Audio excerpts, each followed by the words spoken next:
Well, hey y'all, welcome back to Sarges Mess Hall, the place where we cook every single Army recipe by the recipe card now. We're going to follow it step by step. So come on, come learn with me. Today we are going to be cooking scrambled eggs. That's a short order item now. We ain't got no institutionalized bagged eggs, so we're going to be using fresh whole eggs, all right? So come on with me, let's get cooking. Well, hey there, children. We's back out here in the mess hall. We're going to be making us some scrambled eggs. Now, we ain't got none bag eggs we see at the mess hall when we cooking on the griddle.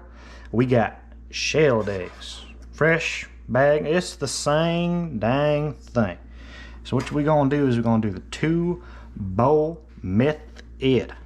All right? The point of the two-bowl method is to make sure when you cracking fresh eggs, you put one in here. Make sure you inspect it because it ain't got no eggshells, ain't got no bloods, no little googly gaps all up in there. And then once you check it, you can put it in the other bowl. You can crack another one, check it again. Bada bing, bada boom. So let's do this one-hander right here. Bah. One egg right there.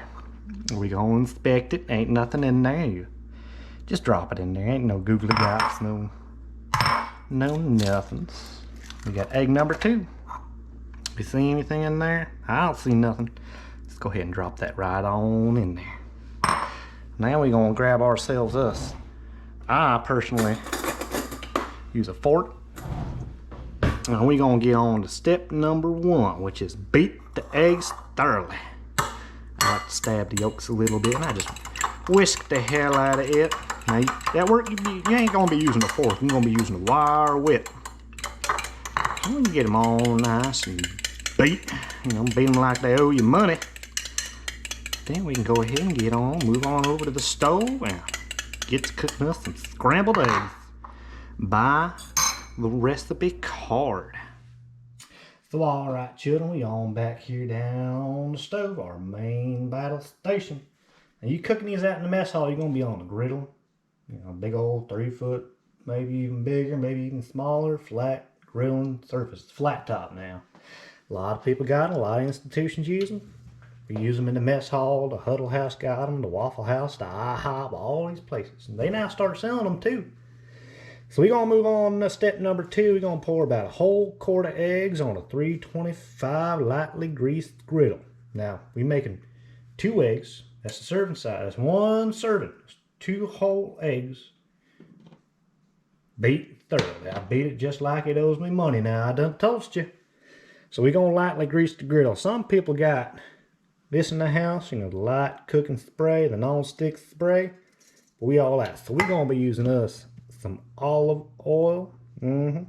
Just little bits of the oils. Now, the recipe card calls for oil, canola natural, which is canola oil. You can also use vegetable oil, but we ain't deep frying them now. So what we're going to do, man, we're just going to put just a little bit of lighting grease on there.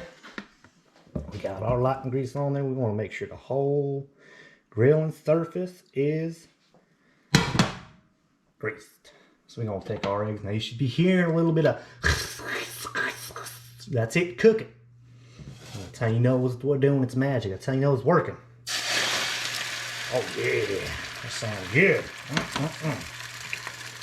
And now we're just going to cook slowly until firm, until there's no visible liquid eggs. So we're just going to stir this around, make sure it's cooking. We don't want nothing. Don't want to kill nobody with no undercooked food now.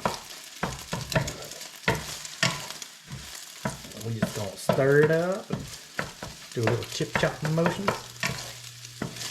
Now, when you're cooking them bag eggs out in the deep egg, you got to cook them up until they reach the terminal temperature, 145, and you got to hold it for 15 seconds. With fresh eggs, you got to cook them 155. Now, if you're cooking this for on the line, leave it just a little bit undercooked, because as soon as you put it out in that warmer, it's going to keep on cooking. And if they keep on cooking long enough, they're going to turn green. Now, when you put them in the Mermite, again, leave them undercooked. Let's see, these are about done. Because in that Mermite, they're going to keep on cooking. They're going to keep on cooking. And then, of course, you wrap them up in the saran wrap in the 3rd pan. Look at that right there. Now, don't that look just delectable? Like I was saying, you cook them up, put them in the third pan, throw some wrap on there. They're going to keep on cooking. By the time they get out to them troops, they can turn green now. Now, you notice we didn't put no seasonings in this whatsoever. That's not what the recipe card calls for. No two taste buds are the same. Now, there's hot sauce on the table. I like a little bit of Texas Pete myself. Got some hot sauce, we got salt and pepper, and that's all you need. Now, if I'm making these for myself at the house, I'm going to put a little bit of heavy whipping cream in there. They make them nice and fluffy.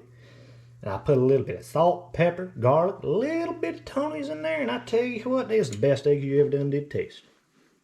Well, hey y'all, I'm glad y'all stopped by Sarges Mess Hall. You know, you're going to be giving me proud out there cooking nice, bland Army recipes.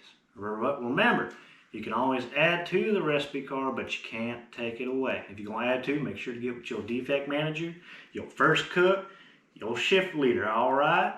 Doing me proud now. Keep out in the kitchen. We're going to get some good cooking in, all right? Make sure to thank your local combat vets, and y'all come back now. Make sure to like, comment, share, and subscribe, and tell all your friends.